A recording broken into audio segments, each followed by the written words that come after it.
Good morning विद्यार्थियों। मेरा नाम महेंद्र गुजर। मैं आज आपकी 10वीं क्लास की जो बोर्ड क्लास है उसकी क्या नाम है, जो ज्योग्राफी की जो बुक है, ठीक है, उसके बारे में आपको बताता हूँ कि कौन कौन सी लेसन किस प्रकार से आपको पढ़ना चाहिए और कौन कौन सी किस प्रकार से तैयारी आपको करनी चाहिए। तो मैं आप कौन सा है संसाधन। अब देखिए, संसाधन संसाधन कौन कौन सी चीजों में शामिल करते हैं। संसाधन वह होता है जो हमारी रोजमर्रा की जो जीवन है उसमें जो प्रत्येक चीज जो हम काम में लेते हैं, जैसे कोई वस्तु हो गई, कोई पानी हो गया या फिर कोई खनिज पदार्थ हो गए, ये सारी की सारी जो चीजें जिनका हम या मनुष्य दैनिक जीवन की आपूर्ति के लिए काम में लेता है, वो प्रत्येक चीज संसाधन कहलाती है। वो क्या कहलाती है? संसाधन कहलाती है। अब देखिए संसाधन के प्रकार। संसाधन कितनी प्रकार के होते हैं? प्रकार की भी बात करते हैं। संसाधन के प्रकार दो प्रकार होते हैं। एक तो होता है प्राकृतिक संसाधन,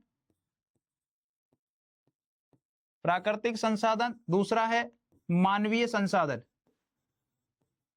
अब देखिए प्राकृतिक संसाधन और मानवीय संसाधन दोनों में क्या अंतर है, किस प्रकार से आप पहचान कर सकते हैं कि प्राकृतिक संसाधनों के अंदर कौन कौन सी चीजें आती है और मानवीय संसाधन के अंदर कौन कौन सी चीजें आती है। तो प्राकृतिक संसाधन जो जिनको कोई बनाया नहीं जाता है, जब से पृथ्वी का उद्गम हुआ है या जब से पृथ्वी का निर्माण हुआ है तब से लेकर आज तक स्वतः ही वो बनकर निर्माण हुए होते हैं, जैसे जल है, ठीक है, चट्टान है, पर्वत है या फिर कोई सागर महासागर है। पृथ्वी की जो धरातल पे जो चीज जो अमूल्य रूप से पाई जाती है या दिखाई पड़ती है, जो विशाल आकार में, जो प्राकृतिक रूप से, ध्यान रखना, उनको हम प्राकृतिक चीज में शामिल करते हैं। जैसे जल हो गया, सबसे पहली बात, इनको कोई बनाया थोड़ी गया। जल, पर्वत, पठार, सागर, महासागर, द्वीप,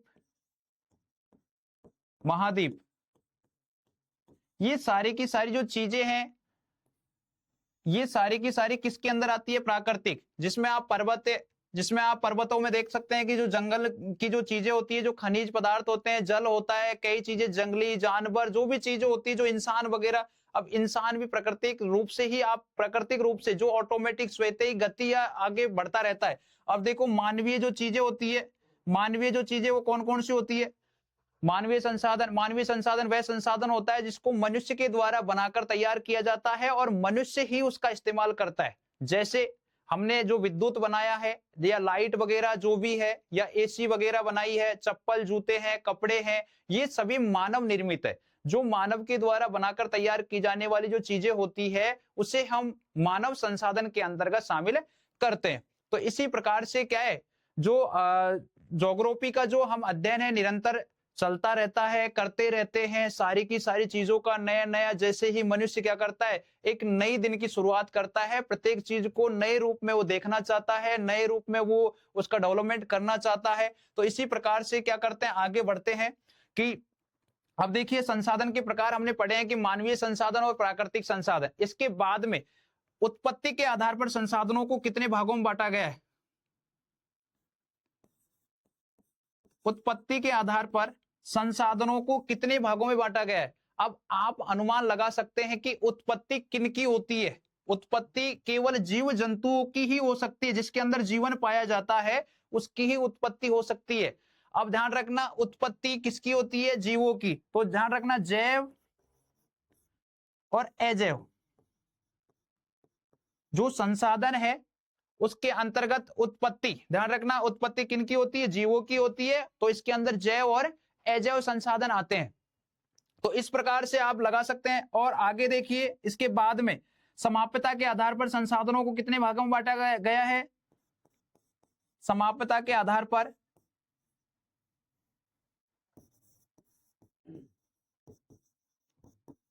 पर संसाधनों को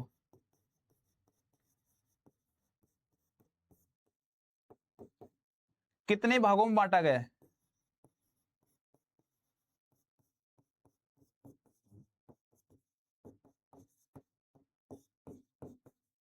तो ध्यान रखना, दो भागों में बांटा गया है, एक नवीकरण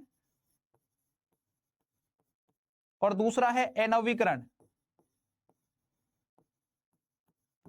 अब ध्यान रखना, जो समाप्त होने वाले जो संसाधन है उनको हम किसके अंदर शामिल करेंगे, समाप्यता के अंदर।